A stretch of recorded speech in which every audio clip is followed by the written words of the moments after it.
We had everything from the red and white crimson bedroom. We had carpet that was red and white. We had the basketball hoop that said Indiana Hoosiers on it. It doesn't get much more Hoosier than that. A small-town southern Indiana girl born into a family that lived and breathed IU basketball. Of course, I grew up a Bobby Knight fan. Never in Teri Moren's wildest dreams would she imagine coaching on those same Assembly Hall sidelines as Bob Knight. A lot of plays being made, all right? But the only one that really matters is what? The last one. And we made it, all right? We made it. So, really happy for you guys. Hoosiers on three. 1, 2, 3. Hoosiers! Teri Moren, her journey from growing up bleeding cream and crimson to leading the IU women's basketball program into a national powerhouse. Head coach Teri Moren, my guest this week on the Business and Beyond podcast.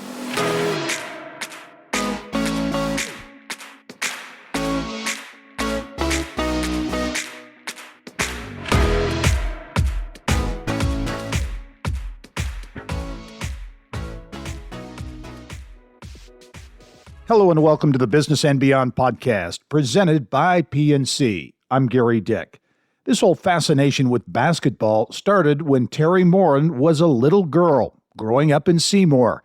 Just ask her dad, Dick Moren. Terry, she set up an obstacle course downstairs in the basement and started dribbling the basketball. Her passion for the game grew from there. Teri led her Seymour Owls to the state championship game, and she was named an Indiana All-Star. Next stop, Purdue, where Teri played for the legendary Lynn Dunn. Coaching came next, Teri always staying close to home with stints at the University of Indianapolis and Indiana State before landing her dream job as head women's coach at IU in 2014. And I'm really pleased to be joined on the podcast this week by Teri Moren, the IU women's head basketball coach. And Coach Moren, really appreciate you taking the time to join us because you don't have a lot of free time. People might think, well, this is the off season. You're kind of kicking your feet up, not much going on, but you're getting ready to head out of town with USA Basketball, right? I sure am, and I'm looking forward to it. I was with USA Basketball last summer as well with the U16s, and so headed out on Sunday to Colorado for a week, and then we'll spend the duration or the rest of the time in Madrid, Spain, which isn't a bad place to play some basketball. Yeah, no kidding. And this is the U19 team? This is the U19 team, yes. And what's that experience like working with a USA team like that?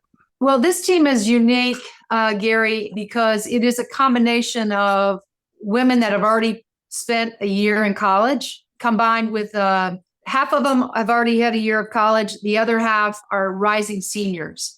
So this is a little bit different from a year ago. All those kids that we coach were going to be freshmen in college. And so that's a unique setup in itself, just because, you have college experienced kids playing with high schoolers. And so, one of the things that's hard is we only have a week of training camp. So, all these other teams over, whether you're from Spain or Argentina or Canada, Australia, these are teams that have played together for some time. I mean, they train together, they play together all year round. So what's different about USA Basketball is you try to find the best in the country, and you bring them all together, and you have a very short stint, a short week of preparation, and then you're off to play teams that are veteran, like I said, have been together, have played together. And so that does make it for an interesting challenge. But, we feel like we have the best basketball in the world. So we obviously are fortunate enough that to represent our country, that's a big deal. And it's to play for a gold medal. And so we don't take it lightly. Well, when you get back from Spain, you're going to take your team, the IU Hoosiers, to Greece, right? How do you feel about the group that'll be heading over to Greece? Well, I'm excited. The NCAA allows us to have a trip like this every 4 years, and it's so good for your team. You get 10 practices before you head over. We're going to play 2 games while we're there, so you really get an early look at your team. Although we have 2 young ladies that aren't currently with us, one from Finland and one from Israel. Yarden Garzon, who was a super freshman for us last year, will join us over in Greece. Henna from Finland is representing her country right now. And so we have 2 freshmen, a transfer, so some new faces, some vets. But, it's a great experience. It is a little about basketball. It's probably more about the cultural experience. Me included would probably have never had the opportunity to travel over to Greece. And that's what it's supposed to be about. We're really grateful that Scott Dolson and Indiana are affording us the opportunity to do it, because it is a great, and again, it's memories that we'll have for a lifetime. And we will talk about it, for some time. Well, you're certainly coming off an amazing year. What was a really exciting year, 28-4, first regular season Big Ten crown, I think, in 40 years, National Coach of the Year honors. So many accolades. And you just recently, I think maybe a month ago or so, signed a contract extension, well-deserved, making you one of the highest paid coaches, women's coaches in the country. So that had to feel good too. It did. Again, I'm a kid from Southern Indiana that grew up in this state and, played at Purdue and has never really in my coaching career strayed that far away from this state. A lot of what I've done has been right here in Indiana, and the passion that I have for this state, the love that I have for this state. And I'm really grateful and humbled, that Scott and his staff, want me to stick around for a little longer. And, certainly we've seen, as far as pay raises and money involved in women's basketball has certainly increased, I think across, in all aspects, in every conference and so forth. And so, it's a good thing. I think now women's basketball is at an all-time high in terms of popularity as a sport. We have more fans. We had a couple sellouts in Simon Scott Assembly Hall. We had a 200% increase in our fan attendance. And so we're doing some really special things here in Bloomington. And one of the reasons we had such a great year was certainly, I have to give it to our fans. They made Simon Scott Assembly Hall a hard place to come in and win a game. Yeah. You mentioned that pay gap, if you will, between men's coaches and the top women's coaches, such as yourself. You see that shrinking a bit. What's your take on that? It gets a lot of attention. And as you mentioned, it seems as though the women's game, all the buttons are headed in the right direction, right, including perhaps this pay issue. Yeah, well, I think it's an interesting time because, in the past, we've always been told the reason why men's salaries are so much higher is because of the ticket prices, right? They're selling tickets, they're putting people in the stands. And now, as I mentioned, our sport is gaining a lot of popularity. Our fans are coming out in droves. And so, for the idea of us increasing our ticket prices, us, putting people in the stands like the men do, I think that will warrant a conversation about, okay, where we were, where we have been, and where we're going.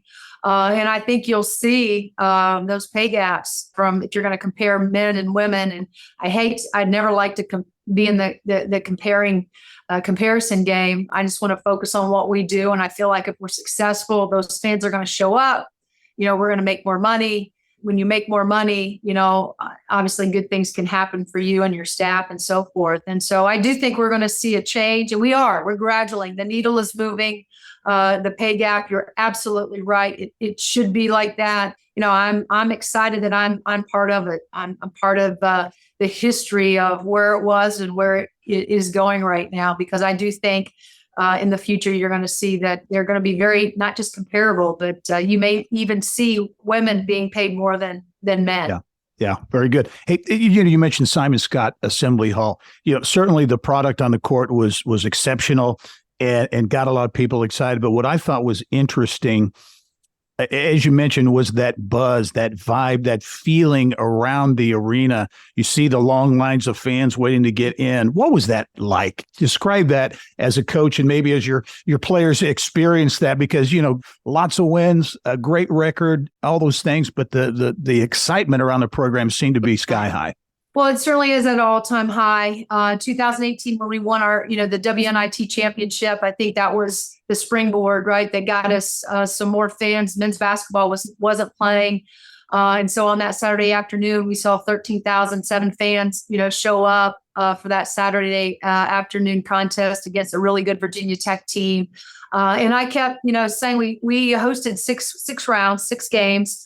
And I kept putting this challenge out to the Bloomington community, the Indianapolis community and surrounding, that we could, we needed more fans in the seats in order to keep hosting. And sure enough, they kept showing up. And because of that, we gained some other additional fans. This community, and again, when you grow up in Southern Indiana, but particularly Bloomington, with the tradition that it's always had with basketball, that we have, fans here. They eat, sleep, drink basketball. And so we can't go anywhere right now in Bloomington where somebody doesn't recognize our players, myself. There is a buzz, and it's special, and our players love it. They get so much energy from the crowd that shows up. And I will say this also, Gary, it's also a great recruiting tool. These young players, they're coming up. They want to play in front of fans. They want to play in front of fans that have energy and bring excitement and appreciate, the product that we're putting on the floor. So I've had a lot of recruits that have watched us on TV and said, wow, your crowd is unbelievable. That's really, really good for us. Yeah.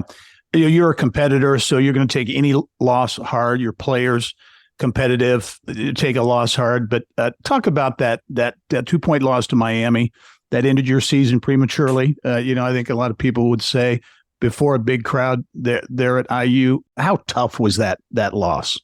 Well, it was, obviously it was devastating when it seems like all the stars are aligned. What a lot of people don't know is that, we have an All-American in Mackenzie Holmes. She had got injured in the Big Ten tournament. She had re-injured her knee. And so we sort of limped, if you will, into the NCAA tournament with her. She hadn't practiced for about 2 weeks. And the first game that she played in was the Miami game. No excuse, but, she obviously is a big part of our team. And so to say that our rhythm was disrupted, there's no question that happened. Although, we just, you got to give Miami credit. They really came in and they were aggressive with us. And we didn't handle ourselves well enough in the first half. I thought we adjusted at halftime, came out in the second half, did a much better job.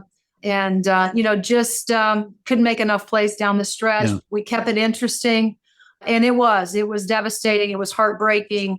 It's something that certainly, fuels us right now, because we do feel like we not just let ourselves down, but we let Hoosier Nation down, because of the expectation that was put on this team. You're the number 1 seed. You're expected to get further than, the round of 32. So, very disappointed. I learned a lot, and, we have to put that in the rearview mirror, I guess. And, we're moving on with a lot of motivation. College athletics, coach, changing in a big way with name, image, likeness, the portal, all those kinds of things. How has that changed your job? Does it make your job tougher? You just kind of your perspective on NIL, the portal, and how that's affecting the game. Well, there's a few things. It does make it more difficult, the NIL in particular, just because, you're dealing with, I think where we got it wrong, Gary, is that we never came out. There were no true guardrails to begin with. And I think it's so much easier to start small and then expand. That's the mistake I think was made, because, from the SEC to, power, major football programs. And we're all of us coaches, right now are trying to figure out how to navigate this new world that we're living in with essentially paying our players. But I will say this, I think as important it is to figure out how to navigate the NIL world, it's equally as important that you got to continue. And I'm going kind of into the portal right now, right? Recruiting your own team, recruiting your current team. Because, all of these kids now, are expecting some form of pay. Certainly they want an experience, they want playing time, but there's also with it, they see player A receiving this, and I might not be a starter, I might be coming off the bench, or maybe I'm a freshman that sees very little playing time. No, I think there still is this expectation of having opportunities to make some NIL money. And so it's constantly, recruiting your own team, because you don't want them to jump into the portal. We've had kids do that, but look, I want to retain all of our players. I want them to have a great career here. I want them to have a great experience in Indiana, and so whatever I can do to try to help with that, is sort of my charge. But my goal is always to retain our players, but we've had to get pretty creative. We're not supposed to help and be responsible for our players going out and finding, people that want to, work with them. But, it's happening, and it's really going to challenge recruiting when you're going up. We're in a different place, Indiana women's basketball, than we've ever been. We're considered one of the top teams in the country right now, which means we're recruiting against the top teams in the country, and some of which are able to offer a significant amount of money, NIL opportunities, money. And so that's made it very challenging, for us. Yeah, I can't imagine how challenging that might be. You mentioned the guardrails, and a lot of people talk about that there will be some parameters put in place. Do you anticipate that happening? How is it going to happen? People say it's going to be Congress, and a lot of people say, boy, that's maybe not a good idea. But what do you see? Yeah. What do you see happening? I don't know who the decision makers. There's people out there that are far smarter than I am, but there has to be a cap. There just has to be, because it's an unlevel playing field if there's not, and that's not what the intent of college athletics was ever supposed to be about. And again, I'm a little bit older. I'm more of a traditionalist, and so it used to be. And I'm not against paying, helping our players and our athletes. I'm not against that. But what I am against is, some of the Joneses in other conferences having more money in their kitty to give these kids. And I think there has to be a cap, and I think that would probably help a lot of institutions. And I think it would make us all feel a little bit more comfortable, because now we know the money that we're able to work with, right? And there's a little bit more, I think, order, and a little bit more, okay, and, versus, I hate to use the word wild, wild west, but it kind of is. Yeah, it's just sure. Like University A has this much money, B has this much money, and it makes it really hard. But again, I don't know if it's Congress. It's the athletic directors, but I also think it has to be coaches as well, that we have a voice in all of this, and we feel like, this is the way it has to be in order for us all to feel good about paying these guys and the money that these athletes are getting. And so I think it's a combination of a lot of people that I think have to come together and agree that this is what's going to be best for college athletics. Certainly, NIL money could be an attractor for student athletes, but the coach is something that student athletes really look at, I think, when choosing a program. Your players love your style. How would you describe it? I've seen it described as tough, attention to detail, passionate, competitive. How would you describe your coaching style? Well, I think it's all of those, and I think joy and love have to, I love what I get to do every day. I love our staff, and we're very, very passionate about our players. And, I will say this, all of that is true, but it is bigger than basketball. My goal and my hope is that, we are preparing our kids for life after college, and we're having an impact. We're helping them grow, not just as players, but as people. And if you come to Indiana, it's always going to be a little bit bigger than basketball, although basketball is pretty big here. But, I want our players to know that they're loved for, they're cared for. We always say we're going to coach them. We're going to coach them hard, but we're going to love them up even harder. Mm-hmm. And it's worked for us. We have a recipe right now because of our work ethic, because we found the right fit. And those are the kids that fit me and my background of being blue collar and sort of stingy and so it's worked for us, and we keep finding those women that want to come in and just get a little bit better every day. Yeah. Well, part of that culture, a big part of that culture, I think, is a focus on academics. And all coaches talk about that, or many coaches talk about it. But you seem to really put an emphasis and a fine point on that with the mantra, graduate, win, serve.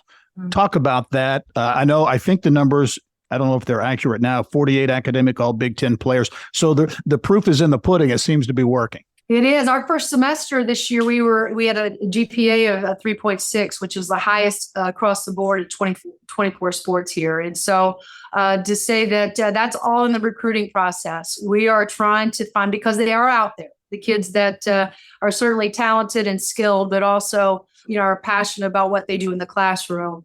And again, many, many years ago when I was playing, we didn't have the WNBA. We do now. There's more opportunities for our women to go, overseas and play and make great money, play here in the W like Grace Berger is with the Indiana Fever right now.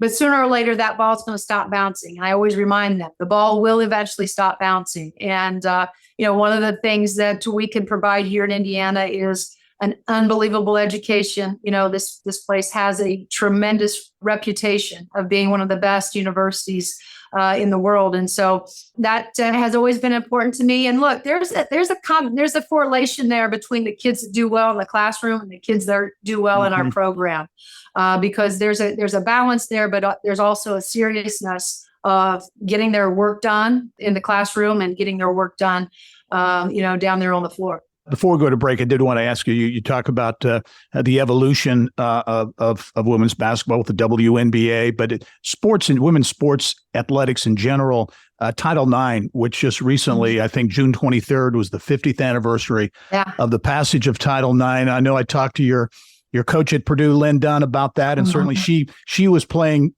before you, and so the implications were really stark and amazing. She had some interesting comments there, but your take on Title IX, the impact that it has had on your life, on your career, and how it impacts players today. Well, I'm not sitting here, it's not for Title IX, and it's funny that you had an opportunity to talk to Coach, because she was probably our biggest educator. It wasn't so much from a textbook, it was from her own experience of the things that she had to do, when she was a player, whether it was washing her uniforms, making her uniforms, sleeping on the floor of the gymnasium, never traveling, and so every day was an education from Coach Dunn, regarding Title IX and the significance of what it meant for women's sports. But I think it's bigger than just athletics, as we know.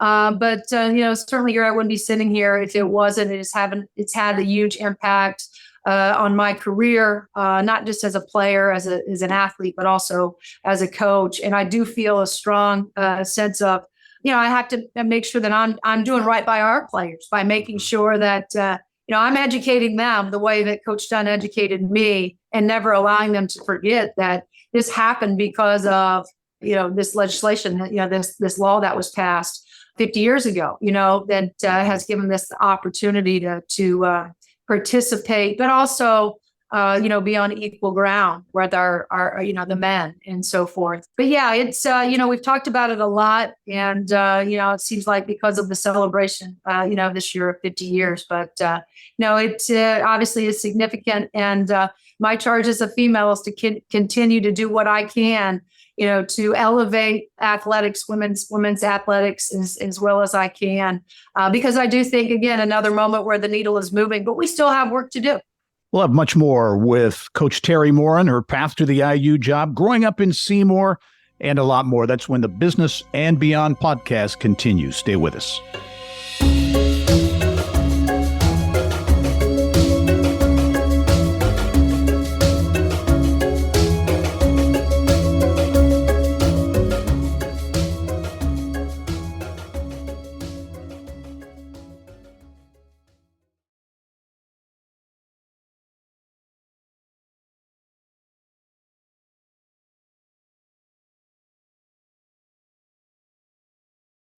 At PNC Bank, we're committed to making a difference in the lives of our customers and communities by helping them move forward financially. As a Main Street bank, we try to do right by our customers with every encounter. Our local teams offer personalized financial advice to help guide you in making the best decision. We're proud to be part of your community. PNC Bank. See how we can make a difference for you at pnc.com. Copyright 2022, the PNC Financial Services Group, Inc., all rights reserved. Welcome back to the Business and Beyond podcast presented by PNC, a weekly conversation with achievers in business, sports, entertainment, and beyond. And my guest this week is IU women's basketball head coach Teri Moren. And Coach, again, thanks for joining us. You mentioned, we talked a little bit about Lynn Dunn, but you've been coached over time by some of the legends of the game, really. Your high school coach, a Hall of Famer, I believe, Donna Sullivan at Seymour, great basketball tradition there. Lynn Dunn at Purdue, where you were a 4-year starter. How did those coaches and maybe others shape you as a coach or a person? Well, starting with Coach Sullivan, in Seymour, she was the first, obviously female coach that I had the opportunity to play for. And, she coached volleyball, she coached basketball, she coached track, she became the assistant athletic director. And so she was really my first mentor, if you will, somebody that I looked up to, someone that, helped me at a young age, pushed me to become, a pretty decent basketball player that afforded me the opportunity to go to Purdue. And then when I had the opportunity to play for Coach Dunn and Gail Guston, of course, who was one of her assistants, I really point to Gail as being the person in my life that, one, she was a terrific recruiter. She recruited me to get to come to Purdue. But then later, when I was trying to figure out, what I wanted to do professionally, I always looked back to the relationship that I had with Gail. And I thought, hey, maybe I wanted to do this basketball as a profession. And so, sure enough, I got to play for not only two strong females and Coach Don and Gail Guston course. And, they were so significant, and just like I'm trying to be right now. I mean, I remember all those lessons that I learned while I was at, Purdue. As soon as you think, and Coach Sullivan was a terrific coach as well, really challenged us and pushed us. But as my freshmen are finding, as soon as you get to that next level, there's a whole nother level of heart. Right.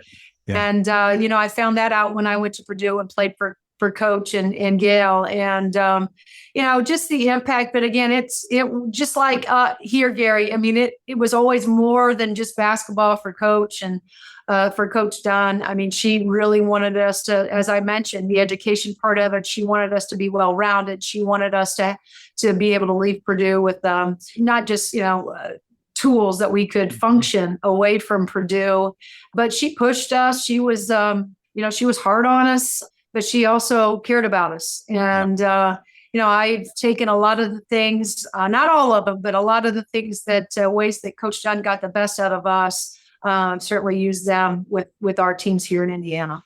I read where your mom wanted you to emulate the legend from Tennessee, Pat Summitt, right? Yeah, she did.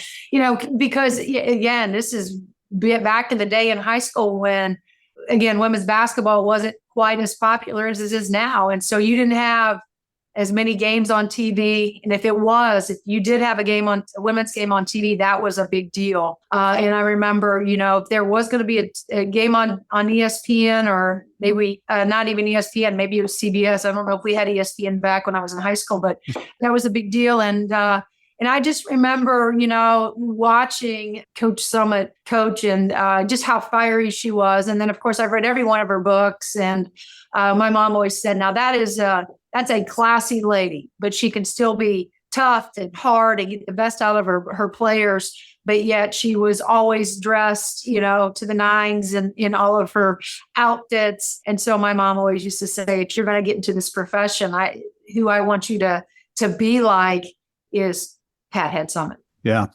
Also read, I know just a couple of months after you got the IU job, a pinnacle, get for you, a job for you, your mom passed away from ALS. Yeah. And I know, can only imagine that had to be such a challenging time for you, the height of excitement, getting the IU job, and then that difficult situation as well. How'd you get through that? Well, I to be honest with you, that first year was a little bit of a blur, for me. But, I think one of the blessings was, she, at least she did know that I was at Indiana. Mm-hmm. And, I think she was well aware that, that was a dream job for me, to be back in Indiana, back at an institution or the conference that I played in, close enough to Seymour where my father, was going to be able, and my sister, and then a lot of Seymour could come and support us. And so, I think there was, some blessings there in terms of her knowing that, this is where we were going to be. But, she passed away from ALS, and it's one of the more awful, diseases, as we know. It doesn't affect your mind, but it affects everything else. And so really, really hard. But I think who I am is because of her.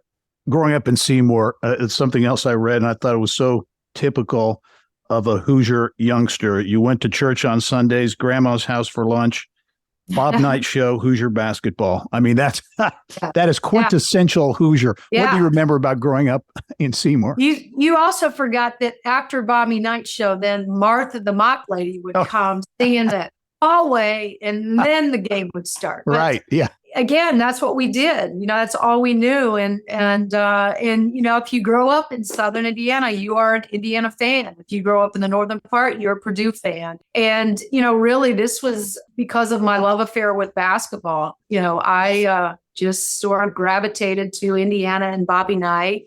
I loved Steve Alford was sort of a childhood, just dream to watch, play. And, although Indiana women's basketball certainly didn't have the relevancy that, there was no tradition. Everything that we did was surrounded, around Indiana basketball. And I had the hoop, I had, you name it, we had the carpet, cream and crimson carpet. I had everything, but I never dreamed that, one day I would be sitting here as the Indiana head women's basketball coach. You went to Purdue, 4-year starter at Purdue. What was the recruiting process like? Did you consider other schools, or what was that like? Yeah, I did. Obviously, I got recruited by a lot of the schools here in the state of Indiana. I played on a really good. Now, again, the summer circuit now, AAU now is a lot different when I was in school, but played on a very, very, very good AAU team, and we had a lot of Division I players, athletes, prospects on that team. And so I knew this, Gary. I know I didn't want to go very far from home. I am really about my faith and my family, and wanted my family to be able to be a part of, my next journey, and wanted them to be able to come watch me play. So I knew that I was not looking to get that far, out of the state of Indiana, and had opportunities to go to any of the schools I wanted to in the state. I chose Purdue because of Lynn Dunn was there. Gail Gus, of course, like I said, she was the lead recruiter on me. I would have gone anywhere that Gail went just because of our friendship, our relationship. And, this is from what I do. I mean, relationships are everything. And, the players that we get, you can say, we can all say we're really good coaches, but at the end of the day, it always comes down to the talent that you have and the players that you have. And it was, it didn't, at that time you could take your 5 visits. I took 1 visit to Purdue and I was done. I was sold after that. So, and the other thing I'll say is, this is how clever and creative Purdue was. Gail, I should say, is my brother was a freshman at the time at Butler. And again, going back to my roots, my family, how important they were. Scott was interested in pharmacy, and it just so happens that Purdue has a really good pharmacy school as well. And so Gail was just smart enough to say, "Why don't you bring your brother up on this trip?" So he came up on that the recruiting trip, and instead of just getting 1 more, and she got 2. My brother fought. Great. Yeah. So that's outstanding. Well, your coaching career has essentially been in Indiana, right? You started at UIndy. Yeah. I'm an Indiana State grad. I was at ISU when Larry Bird was there. So that was a great time. So you coached 4 seasons at ISU. Talk about those early stops and how they kind of crafted you into the coach you are today. Well, and I'll say this, I started my career as an assistant at Butler. So I was at Butler University for 6 years, and I was under June Olkowski, who was my boss. And in our business, if you win, you get other opportunities. And so we had the opportunity to go to Northwestern up in Evanston for 1 short year. And then I was at a crossroads in my profession or my life going, should I stay here and continue to work for June? Should I go get another experience? Or perhaps am I ready for a head job. We always think we're ready. We're never ready, but the University of Indianapolis came available, and I went down there and applied, was offered the job, and spent 7 unbelievable seasons, making a lot of mistakes as a first-year head coach. But I did it around great people that were supportive. And we built a really, really nice program there. And then again, came to another crossroads. Okay, I need to be stretched a little bit. I need to grow. Went to Georgia Tech for 3 seasons, had to prepare against some of the best teams in the ACC, and did that for 3 seasons, and then came back to Indiana State and coached there for 4. Before I left, we had won a conference championship. So again, had to rebuild. It doesn't seem like any of my stops I've been able just to kind of slide in, and they've all been rebuilt, and Indiana included. And so, and I just think it's, I am a person that thinks, what's meant to be is meant to be. And I think it's meant to be. All those stops that I've made, for a reason. And, it's been great to be, again, represent this state. Final question. What's next? I'm a firm believer in the old saying, if you're not getting better, you're getting worse. You can't stay the same. Right. You achieved so much as a team last year, in these last couple of seasons, but especially last year. How do you stay focused, keep that edge, you personally as coach, but also your players?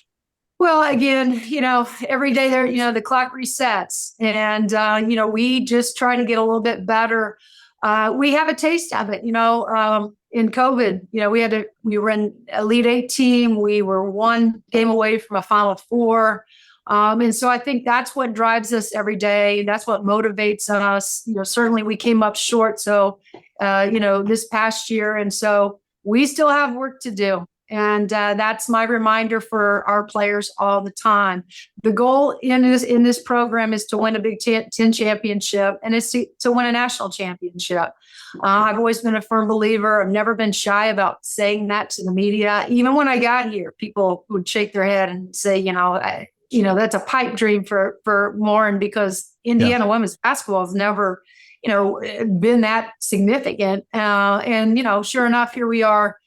Just come off winning a Big Ten championship. And I do believe that we have everything we need here in Indiana to be successful, but we're going to continue to have to be able to recruit those high-level players. We're not for everybody, but we are for those stingy, hard-nosed, blue-collar players that, want to come into a program where, as I mentioned, we're gonna coach you hard. We're gonna love you even harder. But you have to kind of come in here with a little chip on your shoulder as well. My roots are what has gotten me here. As Coach Dunn used to say all the time, if you're through learning, you're through, or if you're done learning, you're done. And so I try to stay as curious as I can. Every day. And I get it. I am far from being, one of the best coaches in the country, but I think what we do around here is we try real hard. I know I do. I'm always trying to stretch myself to grow and get better. And, I hope that I can translate that and encourage our kids to do the same. Always stay curious. And, we're just trying to get a little bit better here every day, like I said, Gary. But I love this team. I love the returners we have. I think we have another year of really looking forward to doing something special here in Simon Scott Assembly Hall. IU head women's basketball coach Teri Moren. Coach, it has been a real treat to have you on the podcast, and I know I speak for IU fans, Purdue fans as well, and fans of basketball in general, that it's great to have you here in the state of Indiana. Thanks for joining us, and good luck in the season ahead. Thank you, Gary. I appreciate it. All right. And thank you for joining us on this episode of the Business and Beyond podcast, presented by PNC. It is a weekly conversation with achievers in business, sports, entertainment, and beyond. And you can download all of our episodes, more than 120 episodes, and get Indiana business news 24/7. All you have to do is go to InsideIndianaBusiness.com. I'm Gary Dick. Thanks for joining us. We'll see you next time.